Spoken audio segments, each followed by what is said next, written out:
Hello दोस्तों, कैसे हैं आप लोग। आशा करते हैं सब लोग स्वस्थ होंगे, मस्त होंगे। चलिए एक बार फिर से आपका लर्न एंड ग्रो में बहुत बहुत स्वागत है। आज मैं आप लोगों के बीच फिर से ईवीएस का जो मोस्ट एक्सपेक्टेड क्वेश्चंस का जो सीरीज चल रहा था, आज उसका 8वां वीडियो लेकर मैं आया हूं। आज फिर से हम देखेंगे 15 क्वेश्चंस।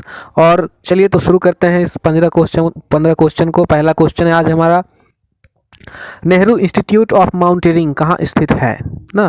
तो पहला ऑप्शन देखते हैं, उत्तरकाशी, मिजोरम, दार्जिलिंग, शिमला। तो देखिए नाम से पता चल रहा है, ये आपने जब पढ़ा होगा कि बछेंद्री पाल वाले चैप्टर में, जो एनसीईआरटी का चैप्टर है उससे ये जो है लिया गया है। तो इसका हमारा सही आंसर जो हो जाएगा वो हो जाएगा उत्तरकाशी, यानी उत्तराखंड में ये उत्तरकाशी, वहीं से उन्होंने ट्रेनिंग ली थी, नेहरू इंस्टीट्यूट ऑफ माउंटेनियरिंग से। ठीक है, चलते हैं आज के दूसरे क्वेश्चन की तरफ। आज का दूसरा क्वेश्चन है, बाजरे के बीज की खेत से प्लेट तक की सही यात्रा को चुनिए। ये कह रहा है यात्रा बताना है, मतलब कि जैसे कि हम इसको बोल सकते हैं कि जैसे कि बाजरा है तो वो खेत में कैसे आता है, फिर खेत खेत में मतलब उसको किसान लगाते कैसे हैं, फिर वो हमारे प्लेट तक यानी हम खाते हैं तो कैसे आता है, उसका एक यात्रा के बारे में बताना है। तो ठीक है, ऑप्शंस देखते हैं। फसल काटना, ये तो ठीक है। उसके बाद थ्रेसिंग करेंगे, फिर बेलना। नहीं, देखिए फसल काटना तो ठीक है, हम पहले फसल काटेंगे फिर उसका थ्रेसिंग भी करेंगे, ये भी ठीक है। अब कहता है बेलना, फिर फटकना, फिर पीसना, फिर सेंकना, गुथना। नहीं, यहाँ से जो है हमारा ये गलत हो जा रहा है, तो ये हमारा ऑप्शन सही नहीं है। चलते हैं दूसरे क्वेश्चन की तरफ। दूसरा ऑप्शन देखते हैं, फसल काटना, थ्रेसिंग, गूंथना, फटकना, पीसना, सेकना और बेलना। अब देखिए गूंथना ठीक है, लेकिन उसके बाद पीसना दे रहा है, यानी पहले हम आटा को गूंथ लेंगे, बाजरे के जो भी आटा बनेंगे, और उसको फिर पीसेंगे। नहीं, ये सही नहीं है। चलते हैं अब इस अगले ऑप्शन को देखते हैं। अगला ऑप्शन क्या कह रहा है, फसल काटना ठीक है, फिर थ्रेसिंग करेंगे, फिर उसको फटकेंगे, ठीक है, फिर पीसेंगे, फिर गूथेंगे, फिर बेलेंगे और सेकेंगे। देखिए ये हमारा ऑप्शन सही दिख रहा है यहाँ से, फसल काटना, थ्रेसिंग, फटकना। वैसे चौथा ऑप्शन को देख लेते हैं, फसल काटना, थ्रेसिंग, गूथना, फटकना, पीसना, गूथना, सेकना। देखिए इसमें दो तीन चीज़ें बार बार आ गई हैं, तो ये भी ऑप्शन हमारा सही नहीं होगा। ठीक है, तो हमारा जो सही आंसर हो जाएगा वो हो जाएगा ऑप्शन नंबर सी। ठीक है, चलते हैं अगले क्वेश्चन की तरफ। आज का तीसरा क्वेश्चन है, जीवों में संबंध, जहाँ एक जीव को साहचर्य से लाभ होता है तो दूसरे को हानि होता है, कहा जाता है, इसको क्या कहेंगे। ठीक है, ऑप्शंस देखते हैं, सिम्बायोसिस, सहजीविता, म्यूचुअलिज्म, सहोपकारिता, कंपटीशन, प्रतियोगिता, पैरासाइटिज्म, परजीविता। यानी क्या कहता है, जहाँ एक जीव को लाभ हो और दूसरे को हानि होती है, यानी एक को फायदा हो रहा है और दूसरे को उससे नुकसान हो रहा है ना, तो इसको क्या इसको कहते हैं हम लोग दोस्तों पैरासाइटिज्म, परजीविता। यानी कि होता क्या है, जैसे कि हम अपना एग्जांपल लेते हैं, हमारे जैसे कि मस्क्यूटो हो गया, ठीक है, या जो हमारे बाल में बहुत लोगों के जू हो जाते हैं, या फिर जैसे जानवर हैं तो जानवर के बालों में भी बहुत सारे छोटे छोटे कीड़े लग जाते हैं। या सिंपल से एग्जांपल से आप समझिए इसको, मच्छर से। जो मच्छर है वो क्या करता है, वो हमसे लाभ लेता है, ठीक है, यानी हमारा ब्लड लेता है, उसका वो फूड है, ठीक है। तो दूसरे को हानि होती है और उससे हमें नुकसान होता है, हम बीमार पड़ जाते हैं, या फिर हमें उससे कोई फ़ायदा नहीं है, तो इसीलिए ये पैरासाइटिज्म हो जाएगा, उसको पैरासाइट बोलते हैं। ठीक है, और देखिए क्या कहता है, सिम्बायोसिस। इसमें दो चीज़ें होती है, एक होस्ट बोलता है, होस्ट उसको बोला जाता है जिससे कि वो जो भी जीव है वो लाभ ले रहा हो, जैसे कि मच्छर है और हम लोग हैं, तो मच्छर के लिए जो है, मॉस्किटो के लिए हम लोग होस्ट हो जाएंगे, और मॉस्किटो इससे क्या लेता है, बेनिफिट लेता है, उसको उसका फूड मिलता है। तो ऐसा ही हर जगह होता है। हमारे जैसे हमारे बॉडी में टेपवर्म, मतलब पेट के अंदर जो है बहुत सारे टाइप के वर्म हो जाते हैं, जिसके लिए हम लोग एल्बेंडाजोल के टैबलेट्स खाते हैं। तो उससे क्या होता है, वो हमारे इंटेस्टाइन में होता है, उससे उसको भोजन मिलता है, लेकिन उससे हमें कोई फ़ायदा नहीं है, वो हमें नुकसान ही देता है। सहजीविता, सिम्बायोसिस, जहाँ दोनों साथ साथ रहते हैं, एक दूसरे पर निर्भर रहते हैं। ठीक है, चलते हैं अगले क्वेश्चन की तरफ। आज का चौथा क्वेश्चन है, नीचे दिया गया कौन सा समूह जड़ों का है। अब देखिए जड़ों का समूह, ये क्वेश्चन आपको हर बार कहीं ना कहीं पूछ लिया जाता है कि या तो सिंगल दे देगा कि निम्नलिखित में से आम का कौन सा भाग खाया जाता है, चार ऑप्शंस दे दिए, जड़, तना, फूल, पत्ती, जो भी है तो वो बताइए, या फिर क्वेश्चन पूछ देगा जड़ों का बताइए, किसका जड़ खाते हैं। तो इसका एक ट्रिक याद रखिएगा आप लोग, मूली चूसेगा, मूली हो गया, ठीक है, मूली तो हो गया, मूली के लिए कोई दिक्कत नहीं है। अब कहता है, इसका ट्रिक से हम लोग समझेंगे कैसे ना। मूली तो ठीक है, चौ फॉर चुकंदर, सौ फॉर सलगम और गौ फॉर गाजर। अब ये सब जिसमें दिख जाए वो क्या है, जड़ है। अब देखते हैं ऑप्शंस को, गाजर है, चुकंदर है, मूली है। देखिए अब गाजर भी मिल गया, चुकंदर भी मिल गया और मूली भी मिल गया यहाँ पर। चलिए वैसे अगले ऑप्शंस को भी देखते हैं। शकरकंद है, ठीक है, हल्दी है, मूली है। तो आपको पता होगा हल्दी का हम लोग तना खाते हैं, इसमें भी देखिए हल्दी आ गया, आलू आ गया, इसमें भी प्याज आ गया। तो ये सब चीज़ें हमें देखना होगा कि हम लोग ऑप्शंस से कैसे डिसाइड करें कि किसका क्या खाते हैं। अगर मान लीजिए मुझे याद नहीं है कि जर किसका खाते हैं, तो तना तो याद होना चाहिए, कुछ तो याद ही होगा। हल्दी हो गया, यहाँ आलू है, यहाँ प्याज है, तो उसके हिसाब से भी हम डिसाइड कर सकते हैं कि सही आंसर क्या होगा। चलते हैं अगले आज के अगले क्वेश्चन की तरफ। आज का अगला क्वेश्चन है, निम्नलिखित में से कौन सा पिरामिड हमेशा सीधा रहता है, इरेक्ट रहता है? बायोमास, ऊर्जा, संख्या, इनमें से कोई नहीं। जो ऊर्जा का पिरामिड है, जो आप जब आप फूड चेन पढ़ेंगे तो उसमें आपको दिखेगा, ये जो ऊर्जा का पिरामिड है वो हमेशा इरेक्ट होता है, ठीक है, इस टाइप से। ठीक है, चलते हैं अगले क्वेश्चन की तरफ। आज का छठा क्वेश्चन है, निम्नलिखित में से ऊर्जा का अक्षय स्रोत कौन सा है? अक्षय स्रोत यानी ऐसा स्रोत जिसका क्षय ना हो, यानी वो उसका पुनः प्राप्ति हो सके, उसको पुनः प्राप्त किया जा सके, ठीक है, जिसको नवीकरणीय संसाधन भी बोल सकते हैं। और अक्षय स्रोत मतलब जिसमें कम प्रदूषण हो, प्रदूषण ना के बराबर हो। तो यानी क्या हो जाएगा हमारा आंसर? अब देखिए आप यहाँ से खोज सकते हैं, कोयला नहीं होगा, कोयला ख़त्म हो सकता है एक समय के बाद। पेट्रोलियम ये भी ख़त्म हो सकता है, तो यहाँ से सभी रहने की बात ही नहीं रही। अब बात करेंगे हम ज्वारीय ऊर्जा की। ज्वारीय ऊर्जा की टाइडल एनर्जी इसको इंग्लिश में बोलते हैं। तो यहाँ से हमारा सही आंसर हो जाएगा टाइडल एनर्जी। इसमें कोई तरह का कुछ भी इसमें प्रदूषण नहीं होता, कोई पॉल्यूशन नहीं होता है, और ये ख़त्म होने वाला भी नहीं है। हम बात करेंगे सोलर एनर्जी की। क्या लगता है आपको, सोलर एनर्जी भी क्या है हमारा?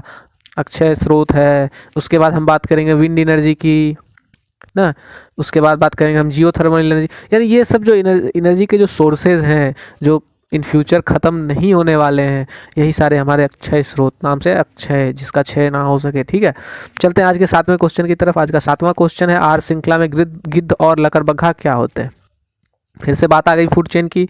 तो जब आहार श्रृंखला आप पढ़ेंगे तो सबसे पहले उसमें प्लांट्स होते हैं, ठीक है, ये मान लीजिए प्लांट्स है।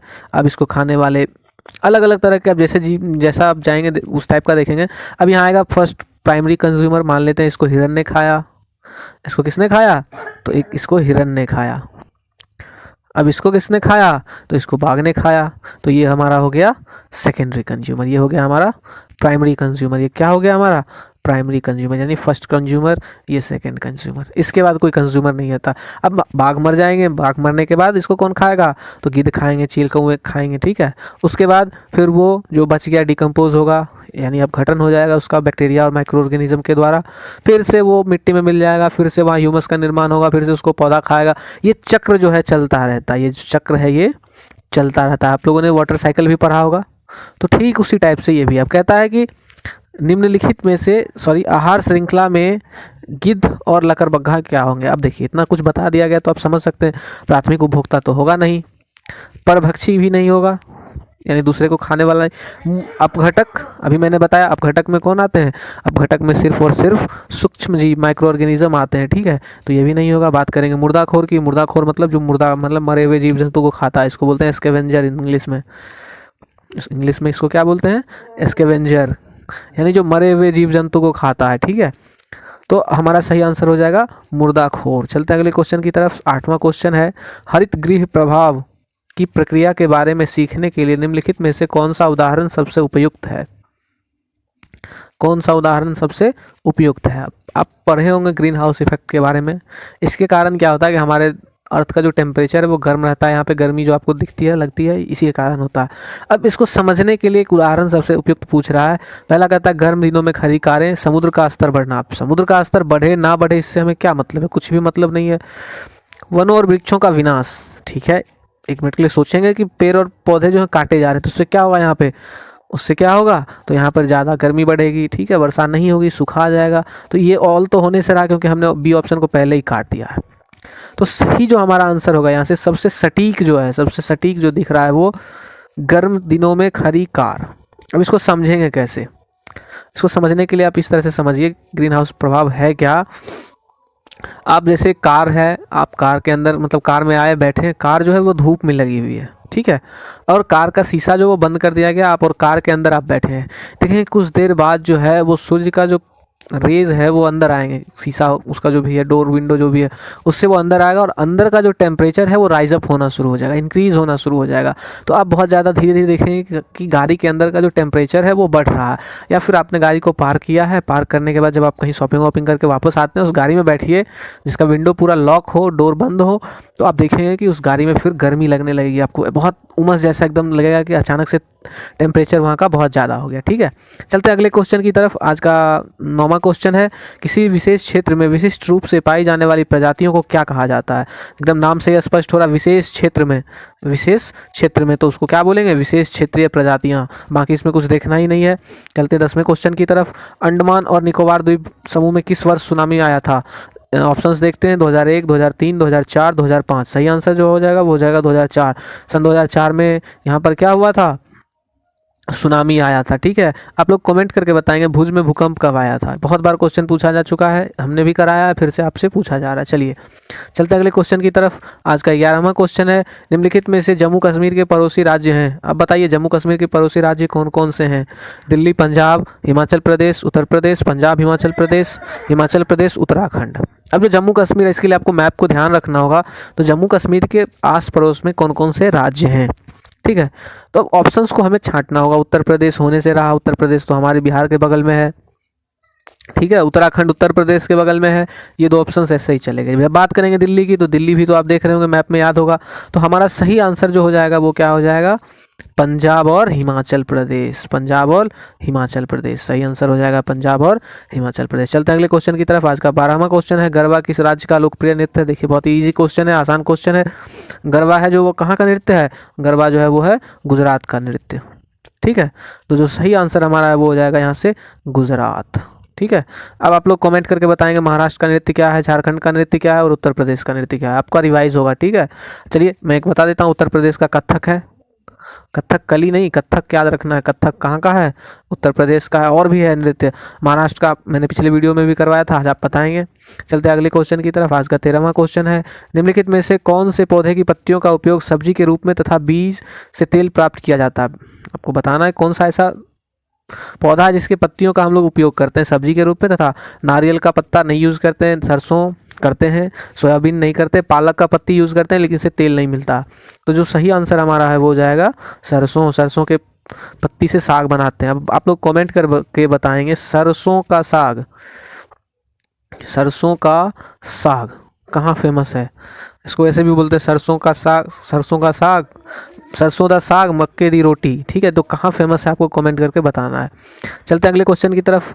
किस राज्य के अधिकतर लोग नारियल के तेल में पकी मछलियों को खाना पसंद करते हैं? देखिए क्वेश्चन हर बार घुमा के पूछ ही लिया जाता है, या तो नारियल के तेल में या फिर सरसों के तेल में। तो जो सही आंसर हो जाएगा वो हमारा हो जाएगा गोवा। गोवा में जो लोग हैं वो नारियल के तेल में पकी मछलियों को खाना पसंद करते हैं। अब आप लोग कमेंट करके बताएंगे जम्मू कश्मीर के लोग कैसी मछलियों को खाना पसंद करते हैं। ठीक है, चलते 15वें क्वेश्चन की तरफ। आलू के पौधा का कौन सा भाग हम लोग खाते हैं? तो हम लोग आलू के पौधा का तना खाते हैं, याद रखिएगा, जड़ नहीं खाते हैं हम लोग, क्या खाते हैं? तना खाते हैं। ठीक है, तो आज के 15 क्वेश्चंस हो गए खत्म। अब चलते हैं आज के क्वेश्चंस ऑफ द डे पे। आपको कमेंट करके बताना है उसी से ठंडा उसी से गर्म पाठ्य किनके द्वारा लिखी गई है? इसके राइटर कौन है? आपको पता होगा कि ये जो है हमारे पाठ्य पुस्तक में एक चैप्टर दी गई है, एनसीईआरटी की चैप्टर है ये।